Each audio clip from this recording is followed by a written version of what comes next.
नमस्कार मित्रांनो, मी गौतम वावळ माझ्या यूट्यूब चॅनलवर आपणा सर्वांचं अगदी मनापासून हार्दिक स्वागत करतो. मित्रांनो, आपलं आजचं कॅप्शन आहे चष्मा बदला. तुम्ही म्हणाल हे काय, कुठला चष्मा, कोणाचा बदलायचा आहे आणि कशासाठी?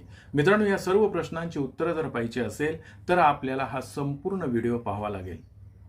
मित्रांनो, मराठीमध्ये अशी म्हण आहे की कावीळ झालेल्या माणसाला सगळी सृष्टी पिवळी दिसते, किंवा दुसरी म्हण अशी आहे, जशी दृष्टी तशी सृष्टी. म्हणजे आपला विचार जसा असेल तसं आपल्याला समोरचं दिसतं. याचा अर्थ असा आहे मित्रांनो, एखादी व्यक्ती असेल त्याविषयी आपण आपलं मत बनवलं, एखादा पक्ष असेल त्याविषयी आपलं मत बनवलं आणि आपण त्याच बाजूने विचार करतो. मग तो विचार आपला योग्य की अयोग्य हे न पाहता आपण ते त्यावर थोपवण्याचा प्रयत्न करतो. असाच एक व्हिडिओ माझ्या पाहण्यात आला. हा व्हिडिओ राष्ट्र महाराष्ट्र या चॅनलवर ज्येष्ठ पत्रकार अशोक वानखेडे यांनी बनवलेला आहे. या अगोदर मित्रांनो, हेच वानखेडे साहेब जे काही ज्येष्ठ पत्रकार आहेत यांचा व्हिडिओ असाच पाहण्यात आला आणि तो व्हिडिओ पाहिल्यानंतर त्यांना उत्तर द्यावं म्हणून मागच्या व्हिडिओमध्ये मी त्यांना कॅप्शन दिलं होतं, यांना उत्तर, आणि त्यामध्ये त्यांना उत्तर दिलं होतं. परंतु आता परत एकदा असाच एक व्हिडिओ पाहण्यात आला, त्याच्यामुळे आता त्यांना उत्तर देणं क्रमपद आहे.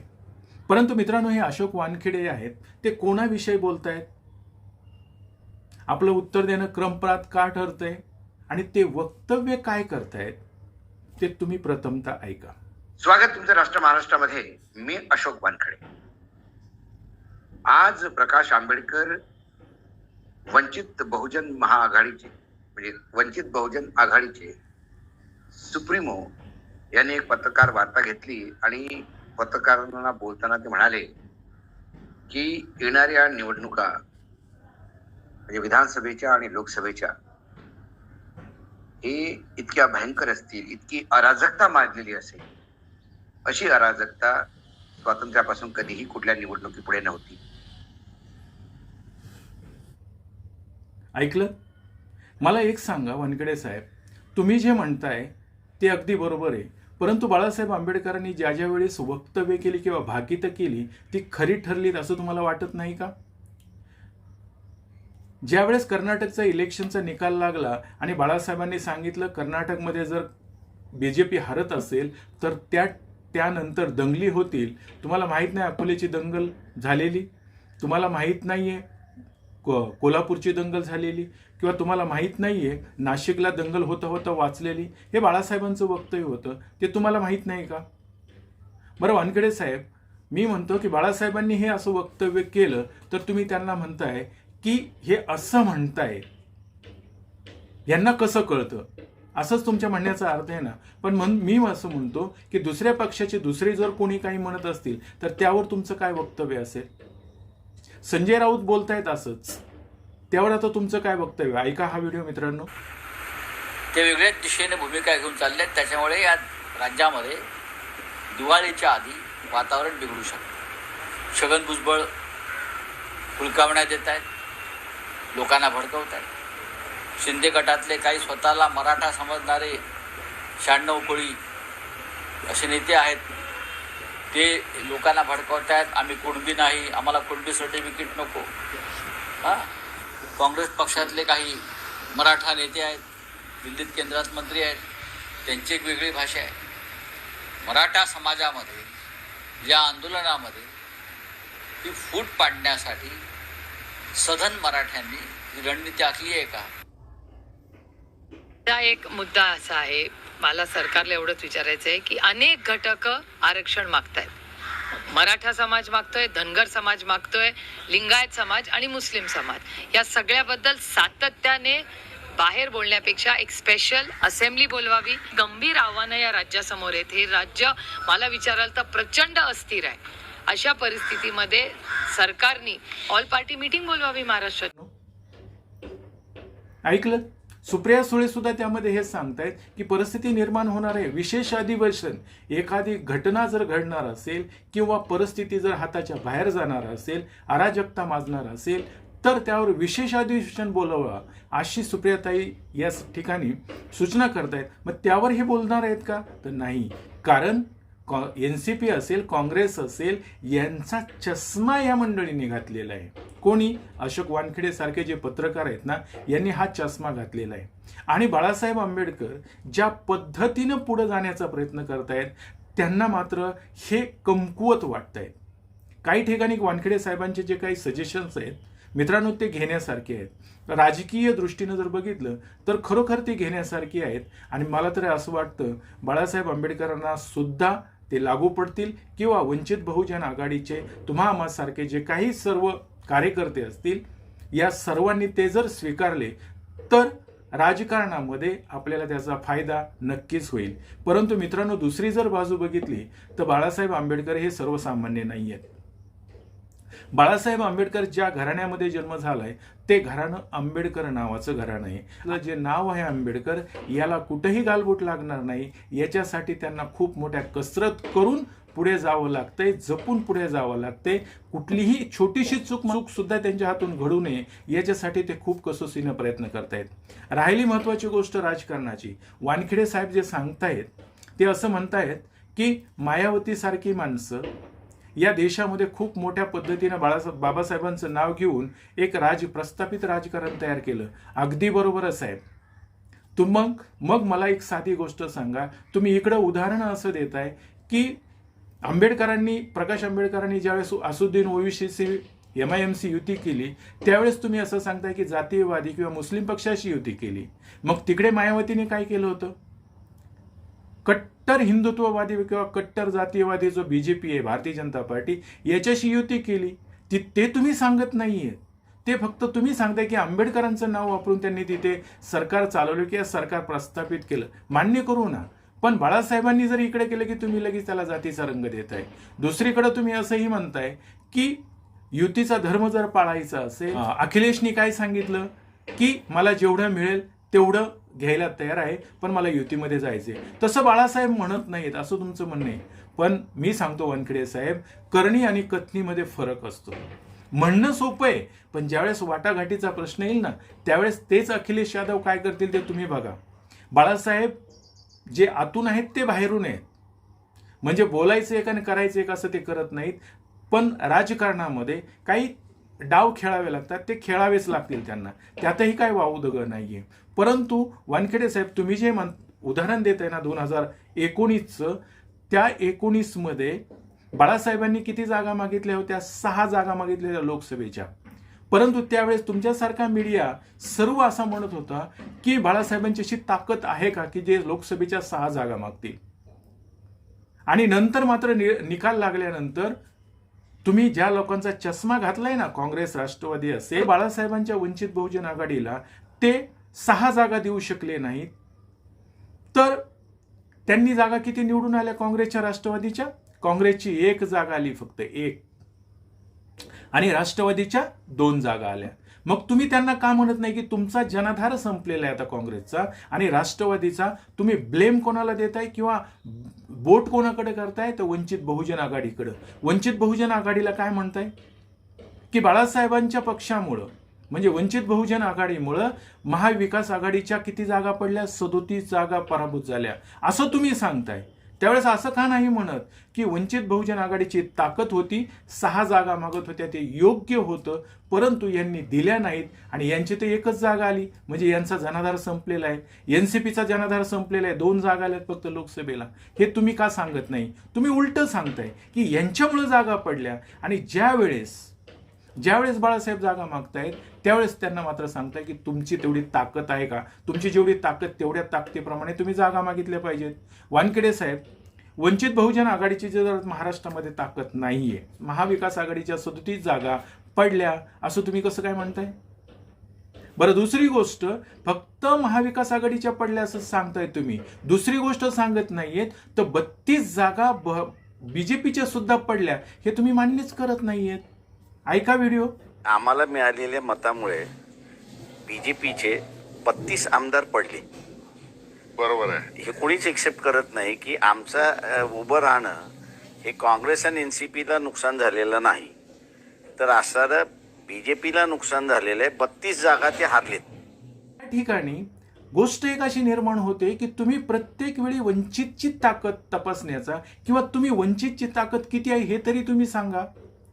का वंचित बहुजन आघाडी 2019ला जन्मलेला पक्ष 4 वर्षामध्ये 5 वर्षामध्ये प्रस्थापित सत्ताधाऱ्यांना जेरीला आणायचा प्रयत्न करतो, अतिशय मार्मिक मुद्दे लोकांच्या समोर मांडतो. मग ते मुद्दे आताचे तुमच्या आरक्षणाचा मुद्दा असेल, मग मराठा आरक्षण असेल, धनगर आरक्षण असेल, आदिवासींचं आरक्षण असेल, कोणतंही आरक्षण असेल, हे मुद्दे मांडून किंवा लोकांचे जे काही वास्तविक मुद्दे आहेत त्या मुद्द्यांना हात घालतोय हा पक्ष आणि प्रस्थापित पक्षांना जेरीस आणतोय. हे तुम्हाला देखवत नाहीये का?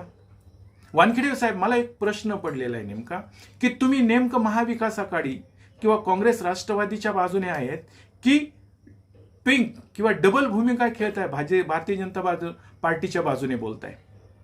नेमकं कोणाच्या बाजूने बोलताय तुम्ही हे समजायला तयार नाही.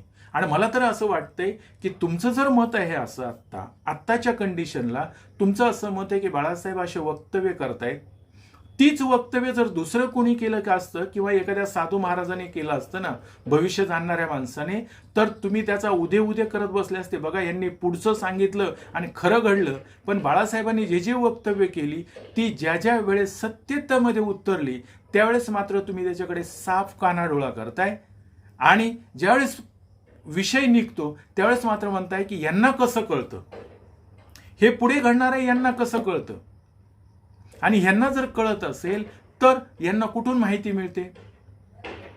मला असं वाटतंय वानखेडे साहेब, तुमच्यासारख्या पत्रकार मंडळी की जो आपण लोकशाही म्हणतो ना, भारत देशामध्ये लोकशाही आणि या लोकशाहीचा पत्रकारिता किंवा मीडिया जो आहे हा चौथा खांब आहे ना, मला आता असं वाटतंय की तुमच्यासारख्या माणसाने स्वतः जो चष्मा घातलाय ना तो थोडा बदलण्याची गरज आहे. कारण काय की थोडंसं असा विचार करून बघा की बाळासाहेब आंबेडकर तिकडे मायावतींनी जे केलं तसं जर बाळासाहेब आंबेडकरांनी या देशामध्ये करायचं ठरवलं असतं तर ते करू शकतात. परंतु तुमच्यासारखीच मंडळी त्यावेळेस काय म्हणतील की जातीवादी पक्षांबरोबर युती करतायत आणि स्वतःचं भागवून घेतायत. म्हणजे ओरबडण्याची वृत्ती तुम्ही त्या व्हिडिओमध्ये, मित्रांनो हा जो व्हिडिओ आहे वानखेडेंचा तो तुम्ही संपूर्ण जर ऐकला तर तुमच्या लक्षात येईल. ते असं म्हणतायत की बाळासाहेब ज्यांच्याशी युती करतायत त्यांना ओरबडून घेतायत असं ओबीसींनी त्यांना सांगितलंय. वानखेडे साहेब, कोण काय म्हणतं, कोण राजकारणामध्ये काय बोलतं, हे किती सत्य असत्य माहीत नाहीये. परंतु बाळासाहेबांनी जर असं ओरबडायचं ठरवलं असतं किंवा मंत्रिपद भोगायची ठरवली असती ना तर आत्तापर्यंत त्यांच्या घराण्यापासून मंत्रिपद दूर गेलंच नसतं. पण त्यांना ते मंत्रिपद गरज नाहीये मंत्रिपदाची, कारण आंबेडकर नाव किंवा त्यांच्या आजोबांचं जे नाव आहे ना, या देशातल्या गोरगरीब जनतेच्या मनाच्या कप्प्यामध्ये बसलेलं आहे आणि जगाच्या इतिहासामध्ये किंवा जगामध्ये त्या नावाला मान्यता आहे. त्यामुळं कुठल्याही भारतातील तुमच्या पदापेक्षा, मग मंत्री असेल, मुख्यमंत्री असेल, या पदापेक्षा, पंतप्रधान पदापेक्षा ते पद मोठं आहे. त्यांचं नाव जे आहे ना आंबेडकर, हे खूप मोठे आहे त्यांच्यासाठी. आणि त्यामुळं त्यांना त्या नावाला कुठेही गालबोट लागणार नाही याची दक्षता घेऊन चालावं लागते. आणि तुमच्यासारखी पत्रकार मंडळी डबल ढोलकी वाजवतायत. ज्यावेळेस बाळासाहेब जे भूमिका घेतील त्याच्या विरोधात बरोबर तुम्ही बोलतायत. पण माझं असं म्हणणं आहे की एकदा तुमचा चष्मा बदलून बघा, जरा बाळासाहेबांच्या जागी विचार करून बघा किंवा बाळासाहेब ज्या जागेवर आज उभा आहे त्या जागेवर तुम्ही जरा उभं राहून बघा आणि त्या दृष्टिकोनातून जर बघितलं तर बाळासाहेबांची कसरत तुमच्या लक्षात येईल. आणि तुम्ही असं म्हणा ना की काँग्रेसच्या 1 जागा जर लोकसभेची येत असेल आणि राष्ट्रवादीच्या 2 येत असतील तर यांचा आता जनमत कमी झाले आणि वंचित बहुजन आघाडीमुळे जर 37 जागा यांच्या पडत असतील तर त्यांचं बहुमत वाढलेलं आहे. आणि काँग्रेस असेल किंवा आता इंडिया आघाडीचा जो विषय घेताय तुम्ही, यांनी बाळासाहेब आंबेडकरांना किंवा वंचित बहुजन आघाडीला त्यांच्या पक्षामध्ये सामील करून घेतलं पाहिजे. आणि जर सामील करून नाही घेतलं तर काँग्रेस ही चूक करते असं तुम्ही ठामपणे का नाही म्हणत? तुम्ही असं सांगताय की काँग्रेस हा खूप मोठा पक्ष आहे आणि वंचित बहुजन आघाडीने त्यांना जेवढं वाढतील, परत म्हणजे आम्ही हातच पसरायचे का दुसऱ्यांसमोर? वानखेडे साहेब, हे तरी तुम्ही सांगा. आणि मित्रांनो, तुम्हाला हे पटतंय का? बाळासाहेब आंबेडकर, बाबासाहेबांनी तर असं सांगितलं होतं की मित्रांनो, काही झालं तरी चालेल, समाजाला संदेश दिला होता, काही झालं तरी चालेल पण स्वाभिमान विकू नका. हा बाबासाहेबांचा संदेश आहे. बाळासाहेब तो स्वाभिमान कसा विकतील?